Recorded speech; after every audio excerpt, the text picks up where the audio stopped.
Ever toss another log on the bonfire and think, man, how do we even start campfires? What?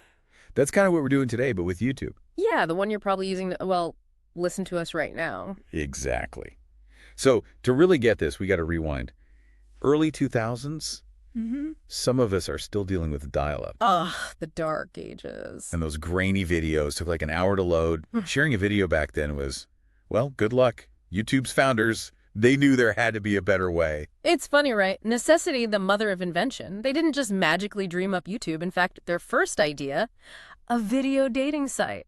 Tune in, hook up. Imagine that. Wait, tune in, hook up, seriously. Oh, yeah, totally riding the coattails of Hot or Not. Thank goodness they switched gears. From, like, dating to YouTube. How'd that happen? They stumbled on this problem everyone had but didn't know it. Sharing videos, the tech just wasn't there yet. So they pivoted, made it their mission, build a platform, make uploading and watching dead simple for everyone. And that's where Adobe Flash Player comes in, right?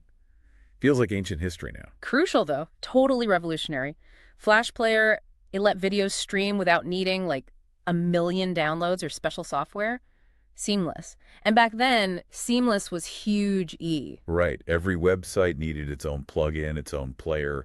No wonder YouTube blew up. Perfect storm, honestly. They hit that need, had the tech, and then there's that whole PayPal mafia thing. Ah, yes, the PayPal mafia. Always sounds kind of shady. But really, it just means the YouTube founders, Chad, Jod, and Steve, they all worked at PayPal together, right? Right, but it's more than that. It wasn't just knowing each other, that PayPal experience. It was like boot camp. Dealing with online payments, making things user-friendly, fighting fraud.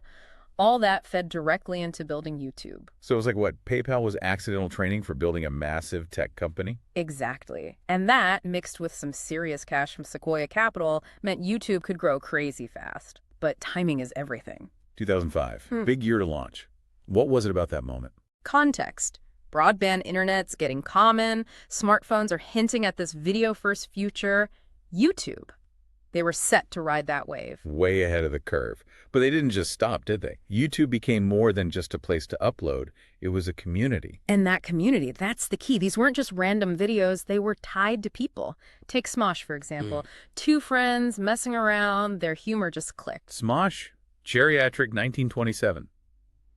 Legends now, those early folks. Pioneers, really. You didn't need Hollywood, didn't need fancy studios. You could find an audience online. New kind of celebrity, right? Real people, real connections. Exactly. And speaking of connections, can't forget about influencers, but we'll get into that in a bit. And that's the thing about YouTube, right? It changed everything, how we watch stuff, how we make stuff. But like any good story, there's a twist coming. Ooh, I do love a good twist. What happened? To picture it, 2006, YouTube's blowing up. Everyone's talking about it. But behind the scenes, getting pricey. Servers, bandwidth, costs are through the roof. They needed to make some serious cash. Google swooping in, right? Seems obvious now, but back then... huge. Shifted the whole tech world. Google, they were already kings of search, online ads. And they saw what YouTube had.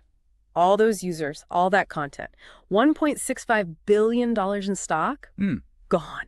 That's a lot of stock. Do you remember everyone was wondering, would YouTube stay YouTube under Google? Or become, just another corporate thing? Totally valid fear.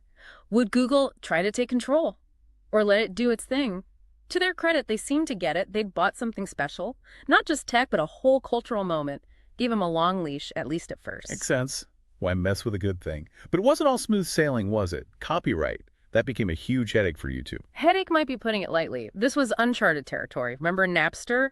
Music industry freaking out over downloads. Same thing, but with video. Way bigger scale. Everyone was scrambling. Big studios, indie filmmakers, musicians, worried about their stuff being shared without, permission. Exactly. And YouTube, stuck right in the middle of this digital Wild West.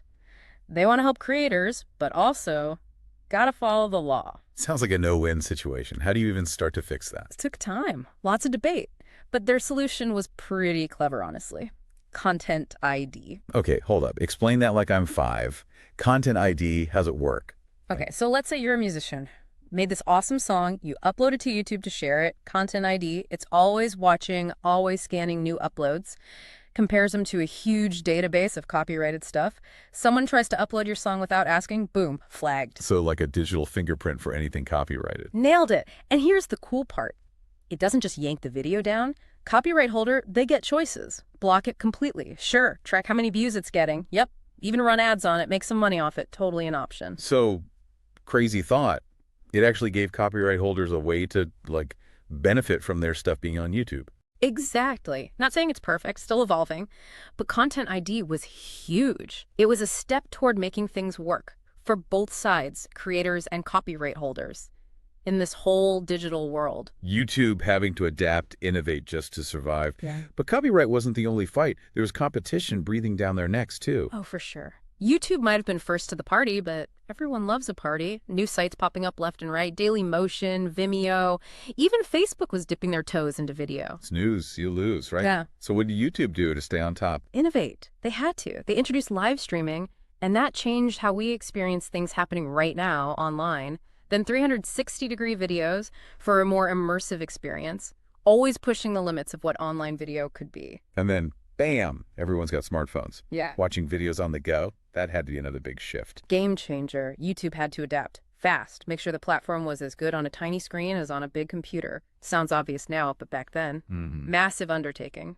They did it, though. Evolving, new features, making sure everyone could use it, but all that growth, it came with a whole new set of challenges, right? That's the thing about success, isn't it? Bigger you get, more responsibility, higher the stakes. And for YouTube, the stakes were about to get really high. And we're back for the home stretch of our YouTube deep dive. From those early days, grainy videos, to a platform everyone and their grandma uses. It really makes you think how much influence YouTube has now. It's kind of wild. Global phenomenon. Billions of people. But that reach, it comes with, baggage, responsibility. Totally. Not just cat videos anymore. We're talking misinformation, hate speech, the serious stuff. The dark side of all this tech, blown way up. So how'd YouTube deal with that? They must have known they couldn't just ignore it. I'd say at first it was kind of like using a squirt gun to fight a forest fire. Meaning? Slow to react. Didn't want to seem like, oh, we're censors now. Which, from their view, makes sense, right? Freedom for creators, that was their whole thing. Exactly. But bigger platform, bigger potential for, bad stuff. And we saw how fast it could go sideways. Fake news, harmful content, targeting people. And let's not forget the kids. YouTube became this digital playground, but not always a safe one. Every parent's nightmare, honestly. You want your kids learning online, but how do you keep them away from the bad parts? It became obvious YouTube had to step up, take responsibility for what was happening on their turf. So what'd they do? Stricter rules, more people to check content, and those algorithms. Trying to tweak them, stop the bad stuff from spreading. Algorithms, though, they're tricky. Always changing, right? Like whack-a-mole with bad content. Exactly. No easy answers. Some people say YouTube needs to be tougher, even if it means taking down more stuff. Others say, hey, any censorship is a slippery slope. Dangerous. Balancing act, for sure. Debate's not going away. What gets me is, this isn't just a YouTube story, right? It's like every powerful tech faces this. Big responsibility. The choices these companies make, they affect all of us. Easy to forget there are actual humans behind these platforms making those choices. True. So as we wrap up this deep dive, one thing's clear. YouTube's story isn't over. Not even close. From a simple site for sharing videos, this. But who knows what's next? And it's on us, right? To be informed, engaged. What kind of online world do we want? Every click, every view, every comment, it's like a vote. Choose wisely and keep exploring. Thanks for sticking with us on this YouTube journey. Until next time.